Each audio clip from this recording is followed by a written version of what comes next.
आप सभी का हमारे इस यूट्यूब चैनल पर स्वागत है फ्रेंड्स। आज के हम इस वीडियो में जो हमारा सामाजिक विज्ञान है क्लास 10th का उसका मॉडल पेपर हल करने वाले हैं। फ्रेंड, अभी तक आपने हमारे चैनल को सब्सक्राइब नहीं किया है तो सब्सक्राइब करके रखना। अगर वीडियो पसंद आता है तो वीडियो को लाइक कर दें। फ्रेंड, आप हमारे चैनल को सब्सक्राइब करके रखें क्योंकि मैं आपको नए नए मॉडल पेपर देता रहूँगा। और फ्रेंड्स, ये जो मॉडल पेपर है बोर्ड एग्जाम में सेम आपको इसी तरह मिलेगा। तो चलिए बिना देर किए हम वीडियो को स्टार्ट करते हैं। फ्रेंड्स, मॉडल पेपर करने से ये फ़ायदा रहता है कि जैसे हमारा 20 नंबर एमसीक्यू आता है तो यहाँ से क्या होता है 4 या 5 एमसीक्यू आ जाता है। मॉडल पेपर करने से यही फ़ायदा होता है। जो हमारा देखिए समय दिया रहेगा 3 घंटे 15 मिनट, और यहाँ पर आपको जो निर्देश रहेगा सेम ऐसे निर्देश दिया जाएगा। और देखते हैं प्रारंभ में मतलब स्टार्टिंग में क्या करेंगे, आप पेपर को 15 मिनट अच्छी तरह से पढ़ लेंगे मतलब प्रश्न पत्र को। उसके बाद ये जो प्रश्न पत्र रहेगा 2 खंडों में बटा रहेगा मतलब खंड आ और खंड बा में विभाजित रहेगा। फिर तीसरा क्या कह रहा है निर्देश, खंड आ में मतलब जो खंड आ रहेगा उसमें 20 बहुविकल्पीय प्रश्न रहेगा। जैसे हमारा ये 20 बहुविकल्पीय प्रश्न है तो इसके प्रश्न के सामने क्या है अंक निर्धारित किया जाएगा। उसके बाद हमारा जो खंड बा है उसमें 50 अंक हैं। 50 जो अंक है उसको आपको कॉपी पर लिखना पड़ेगा। उसके बाद इसमें से लघु रहेगा, फिर दीर्घ रहेगा, उसके बाद मानचित्र संबंधी कार्य रहेंगे और प्रत्येक प्रश्न के निर्धारित अंक उनके सम्मुख मतलब यही जो मैंने बताया जैसे प्रश्न है तो प्रश्न के सामने क्या रहेगा अंक निर्धारित किया जाएगा। तो चलिए हम देखते हैं पहला प्रश्न क्या है। फ्रेंड्स, में मैं केवल प्रश्न को नहीं कराऊंगा, मतलब जैसे जितने भी प्रश्न बनने वाले रहेंगे विकल्प से मैं वो भी बताता चलूंगा। तो देखते हैं पहला प्रश्न क्या है, ऑटोमान बिस्मार्क का संबंध किस देश से था। अगर ऑटोमान बिस्मार्क का संबंध पूछा जाए तो आपको जर्मनी का लगाना है। अगर मोज़नी का पूछा जाए तो आपको इटली से लगाना है। अगर नेपोलियन का पूछा जाए तो आप फ्रांस से लगाएंगे। तो ज़्यादातर क्या पूछता है, इटली का पूछेगा या जर्मनी का पूछेगा। इसमें से एक प्रश्न आना 100% तय है क्योंकि इसमें से किसी न किसी का संबंध पूछता है। जैसे हमारा जर्मनी का है तो ऑटोवन बिस्मार्क का संबंध हो गया, और इटली का हो जाएगा तो मोज़नी का, और फ्रांस का हो जाएगा तो नेपोलियन का। अगर नेपोलियन पूछेगा तो आप फ्रांस लगा देंगे। अब देख लेते हैं महात्मा गांधी दक्षिण अफ्रीका से वापस कब लौटे थे। तो महात्मा गांधी दक्षिण अफ्रीका गए थे, उसके बाद वापस कब लौटे थे 1915 में, जो कि बी वाला ऑप्शन सही हो जाएगा। अब देख लेते हैं तीसरा प्रश्न क्या है, भारत में वर्तमान में भारत में कितने राज्य हैं। अगर राज्य पूछे तो आप 28 लगाएंगे।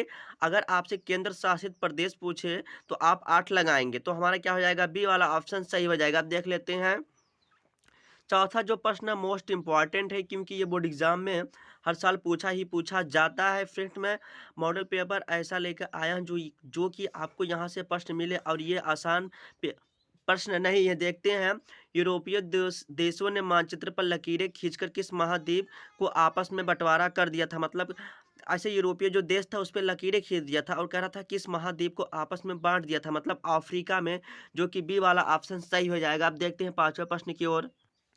पांचवा प्रश्न है कि श्रीलंका स्वतंत्र राष्ट्र कब घोषित किया गया था। मतलब जो कह रहा है प्रश्न कि श्रीलंका जो है मतलब वह कब आज़ाद हुआ था। तो वह सो भी स्वतंत्र मतलब जैसे हमारा भारत जो देश है आज़ाद हुआ था, इसी प्रकार कह रहा है कि जो श्रीलंका ये कब आज़ाद हुआ था तो 1948 में क्या हुआ था ये आज़ाद हुआ था। अब देखते हैं छठवां प्रश्न क्या है, भारतीय राष्ट्र कांग्रेस का अधिवेशन हुआ। जो भारतीय राष्ट्र कांग्रेस की मतलब अधिवेशन कब हुआ तो 1885 है भारतीय राष्ट्र कांग्रेस की स्थापना हुआ, जो किसी वाला ऑप्शन सही हो जाएगा। अब देखते हैं आगे का प्रश्न जो कि सातवां प्रश्न है, निम्नलिखित में से किस राज्य में काली मिट्टी पाई जाती है। तो जो काली मिट्टी होती है हमारे किस में पाया जाता है, गुजरात में पाया जाता है। मतलब पाया जाता है सभी में पाया जाता है लेकिन मुख्य रूप से किस में पाया जाता है।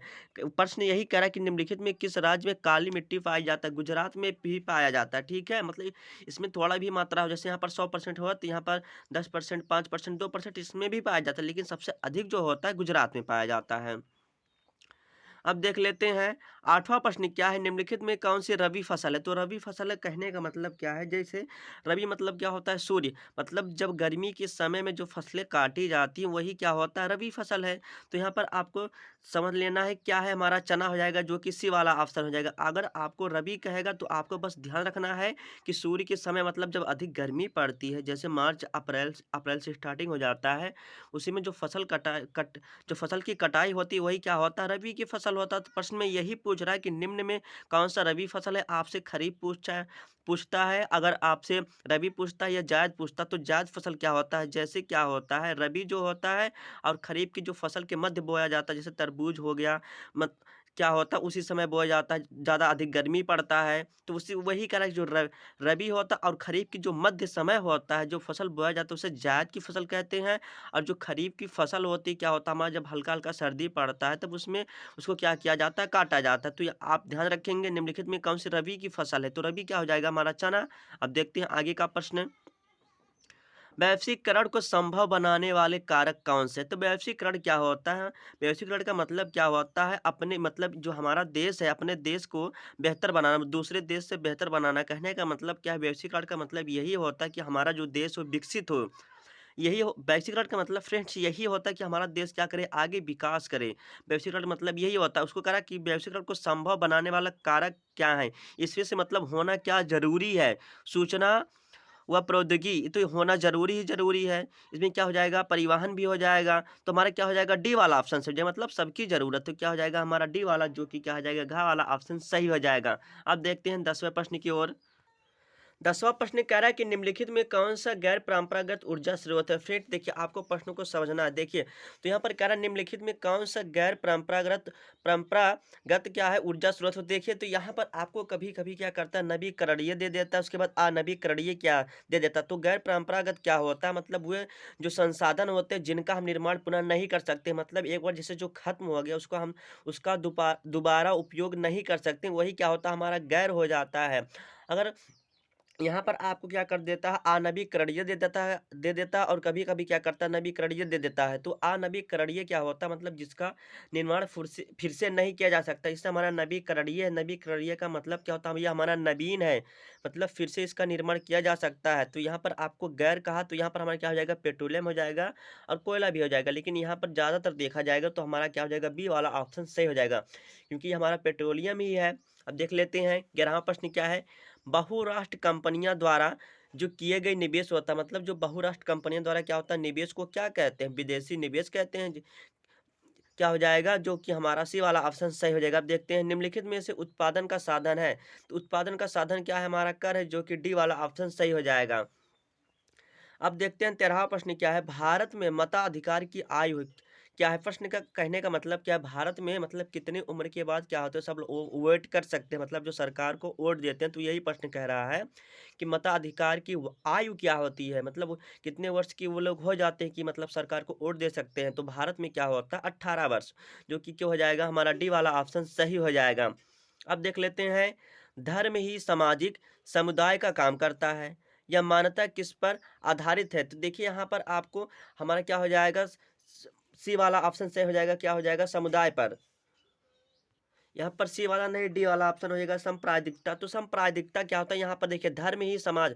सांप्रदायिकता कहने का मतलब क्या होता है, जैसे हमारे यहाँ पर भारत में कई कई धर्म के लोग रहते हैं। जैसे हमारा मान लीजिए हिंदू धर्म है, तो क्या होता है, एक ही धर्म को अधिक बढ़ावा देना और दूसरे जो धर्म होता है उनको अधिक महत्व ना देना, मतलब अपने धर्म को सर्वश्रेष्ठ समझना। और सभी धर्म से सभी मतलब जो सभी धर्म है, मतलब जैसे 4-5 धर्म है, और हिंदू धर्म को सबसे श्रेष्ठ मानना, वही क्या होता है, हमारा सांप्रदायिकता होता है, और दूसरे धर्म को नीचा दिखाना। तो प्रश्न यही कह रहा है कि धर्म ही सामाजिक समुदाय का काम करता है, यह मान्यता किस पर आधारित है? तो सांप्रदायिकता पर। अब देख लेते हैं 15वां प्रश्न क्या है, हेमेटाइट का संबंध किस खनिज से? फ्रेंड आप इस प्रश्न को कमेंट करना, और देखना मैं चाहता हूं कि कितने लोग इसका आंसर सही करते हैं। अब देखते हैं 16वां प्रश्न क्या है, निम्न पड़ोसी देशों में मानव विकास के लिहाज से किस देश की स्थिति भारत से बेहतर है? तो हमारा कौन सा देश है, श्रीलंका है, जो कि इसका पड़ोसी देश है। अब इसको देख लेते हैं 17वां प्रश्न क्या है, निम्न में किसको कृषि मतलब निम्न में किसको कृषि क्षेत्र कहा जाता है? देखिए, जो हमारा कृषि क्षेत्र क्या होता है, हमारा प्राथमिक होता है। यहाँ पर देखिए, मैंने प्राथमिक कहा, क्यों कहा, क्योंकि प्राथमिक जो होता है इसमें बहुत ही बेरोज बेरोजगार लोग आते हैं, जो कि इसमें क्या होता है प्राथमिक से मतलब प्राकृतिक से जितने भी वस्तुएं प्राप्त होती हैं इनका इन्हीं से अपना क्या होता है पालन पोषण करते हैं, मतलब जितने भी प्राकृतिक होते हैं इन पर ये निर्भर होते हैं। इसलिए कह रहा है निम्नलिखित में किसके कृषि क्षेत्र का आता है, तो प्राथमिक होता है, द्वितीय क्या होता है ये इससे अधिक होता है, फिर तृतीय क्या होता है जो दोनों को देख रेख करता है, मतलब प्राथमिक और क्षेत्रक द्वितीय का, ठीक है। तो ये हमारा क्या होगा तृतीय क्षेत्रक हो जाएगा। और चतुर्थक तो इसमें हमारी किताब में ही नहीं दिया, सिलेबस में देखते हैं। 18वां प्रश्न क्या है, भारत में भारत में यहाँ औरतों के लिए आरक्षण की व्यवस्था है, मतलब यहाँ पर रक्षण मतलब सुरक्षा नहीं है, तो कौन सा है पंचायती राज की संस्थाएं, और इसमें से क्या है सभी में क्या होता है इनको संरक्षण मिलता है। देखते हैं 19वां प्रश्न। अब देखते हैं 19वां प्रश्न क्या है, कोरबा प्रसिद्ध है, जो कोरबा हमारा प्रसिद्ध है किसके लिए प्रसिद्ध है, कोयला के लिए प्रसिद्ध है। अब देखते हैं 20वां प्रश्न क्या है, सर्वप्रथम विश्व व्यापार संगठन WTO किसके द्वारा हुआ, तो विश्व व्यापार संगठन क्या होता है, मतलब इसमें क्या होता है विश्व व्यापार संगठन यही होता है, मतलब इसमें से कोई भी जो देश होता है इंटरनेशनल मतलब अंतरराष्ट्रीय क्या होता है आप व्यापार व्यापार कर सकते हैं। तो वही प्रश्न कह रहा है सर्वप्रथम विश्व व्यापार WTO किसके द्वारा हुआ था, तो विकसित देश के द्वारा हुआ था। क्या हो जाएगा विकसित देश, जो कि हमारा ए वाला ऑप्शन सही हो जाएगा। तो विकसित देश क्या होता है, विकसित देश हुए देश होते हैं जो मतलब पहले से विकास कर चुके होते हैं, और जो विकासशील देश होते हैं वो क्या होते हैं मतलब क्या करते हैं वो प्रगति कर रहे हैं, मतलब वो काम कर रहे होते हैं, वही हमारा क्या होता है विकासशील देश होता है। अब विकसित देश क्या होता है मतलब जो विकसित हो चुके होते हैं। अब देखते हैं यहाँ से हमारा होता है खंडवा, जो कि यहाँ से आपको मिलेंगे वर्णात्मक प्रश्न, यहाँ पर आपको कॉपी पर लिखना पड़ेगा। फ्रेंड्स मैं यहाँ पर आपको क्या करूँगा, मैं आपको प्रश्न बता दूंगा और आप इन प्रश्नों को अच्छी तरह से हल करेंगे। यदि हल नहीं कर पाते हैं तो आप कमेंट कीजिए, मैं इन प्रश्नों का हल जरूर करा दूंगा। तो देखते हैं हमारा पहला प्रश्न क्या है, बाल्कन प्रदेशों में राष्ट्रवादी तनाव क्यों पनपा। यहाँ पर आपको 4 नंबर मिलेगा, ये हमारा क्या है शॉर्ट आंसर है। उसके बाद अथवा करके दिया, आप क्या कर सकते हैं, रॉलेट एक्ट के खिलाफ चले आंदोलन दमन किस प्रकार किया गया था। तो रॉलेट एक्ट आपको मतलब ये सब जितने भी प्रश्न हैं बहुत ही आसान है फ्रेंड, आप इन सभी प्रश्नों को हल कीजिए। अगर आप हल नहीं कर पाते हैं तो आप कमेंट कीजिए, मैं इसका हल जरूर करा दूंगा। यहाँ पर दूसरा प्रश्न क्या है, राजनीतिक दल और दबाव समूह में अंतर लिखना है, 4 नंबर यहाँ से आपको दिया जाएगा। अथवा कर सकते हैं उत्तरदायी शासन क्या है, इसके 2 विशेषताएं बताना है। उसके बाद देखते हैं तीसरा प्रश्न क्या है, भूदान ग्राम दान आंदोलन के विषय में विस्तृत जानकारी दीजिए, यहाँ से आपको 4 नंबर देना है। फिर अथवा करके लिखा है भारत में कृषि क्षेत्र की समस्याएं लिखना है। फिर आप यहाँ कर सकते हैं मतलब यहाँ पर चौथा प्रश्न क्या है, आर्थिक क्रियाओं के 3 प्रमुख प्रकारों का वर्णन करना है, जो कि यहाँ से आपको 4 नंबर मिलेगा। फ्रेंड वही जो मतलब आर्थिक क्रिया मतलब वही जो हमारा प्राथमिक हो गया, द्वितीयक हो गया, तृतीयक हो गया, फ्रेंड यही कह रहा है, ठीक है। अब देख सकते हैं यहाँ पे अथवा करके कर सकते हैं। विश्व व्यापार संगठन से आप क्या समझते हैं, फ्रेंड मैंने बताया विश्व व्यापार संगठन वही होता है मतलब जो एक देश दूसरे देश से व्यापार करते हैं। फ्रेंड आप इन सभी प्रश्नों को हल करना है, ठीक है। अब देखते हैं यहाँ से आपको मिलेगा दीर्घ उत्तरीय प्रश्न, जो कि आपको 6 नंबर के मिलेंगे, मतलब यहाँ से आपको 3 प्रश्न रहेगा, 3 मतलब आपको कहा जाए तो 6 प्रश्न रहेगा, अथवा कर सकते हैं, ठीक है। अथवा करके तो देखते हैं पांचवा प्रश्न क्या है, भारत में राष्ट्रवाद के उदय के प्रमुख कारण क्या थे। तो फ्रेंड या मतलब किसी भी देश में क्या होता है मध्यम मध्यम वर्गों की ज़्यादा मतलब मध्यम जो वर्ग थे इन लोगों ने ज़्यादा सहायता किया था, क्यों, क्योंकि वो पढ़े लिखे लोग थे। तो यही आपको लिख देना कि भारत में राष्ट्रवाद के उदय के प्रमुख कारण क्या थे। नहीं तो आप ये कर सकते हैं अथवा करके कि महामंदी के कारण की व्याख्या करना है, मतलब महामंदी क्यों हुआ था। य- यहाँ से उसके बाद छठा जो प्रश्न है, भारत में संघीय व्यवस्था की प्रमुख विशेषताओं का वर्णन करना है, जो कि यहाँ पर आपको 6 नंबर मिलेगा। या अथवा कर सकते हैं अथवा करके भारतीय लोकतंत्र के समक्ष क्या चुनौतियां हैं, किन्हीं 3 का वर्णन करना, मतलब कारण बता देना है 1 2 पॉइंट 3 में करके। उसका दे सकते हैं 7वां प्रश्न क्या है, कृषि उत्पादन में वृद्धि सुनिश्चित करने के लिए सरकार द्वारा किए गए उपाय को सुझाइए, मतलब उपाय को बताना। फिर अथवा करके कर सकते हैं ऊर्जा के गैर परंपरागत 4 स्रोतों का मतलब विस्तार से वर्णन करना। अब देखते हैं आगे के प्रश्न। यहाँ पर 8वां प्रश्न क्या है, भारत में वैश्वीकरण के प्रभाव का विस्तार पूर्वक वर्णन करना। अथवा करके कर सकते हैं कि उपभोक्ता की रक्षा के लिए सरकार द्वारा किए गए उपायों का वर्णन कीजिए। फ्रेंड्स यहाँ तक हमारा हो गया लॉन्ग। उसके बाद यहाँ से हमारा स्टार्ट होता है मानचित्रकार। फ्रेंड्स मैं यहाँ पर आपको मानचित्र जो वाले प्रश्न नहीं कराने वाला, क्योंकि फ्रेंड्स मैं आपको मानचित्र का एक ऐसा वीडियो लेके आऊँगा जो कि मैं आपको केवल 10 प्रश्न कराऊंगा। फ्रेंड्स मैं 100% कहता हूँ कि यहीं से मतलब जितना भी मैं प्रश्न कराऊंगा मतलब आपको मैं 10 प्रश्न कराऊंगा कराऊँगा और 100% वहीं से फँसेगा फ्रेंड्स। मैं आपसे 100% कह के कह रहा हूँ कि यहीं से फँसेगा, इसलिए मैं मानचित्र का ये क्या है प्रश्न नहीं करा रहा हूँ फ्रेंड्स। मैं जो मानचित्र वाला वीडियो मैं जल्द ही देने वाला हूँ फ्रेंड। अभी तक आपने हमारे चैनल को सब्सक्राइब नहीं किया तो सब्सक्राइब करके रख लेना। अगर वीडियो पसंद आता है तो वीडियो को तभी लाइक करना।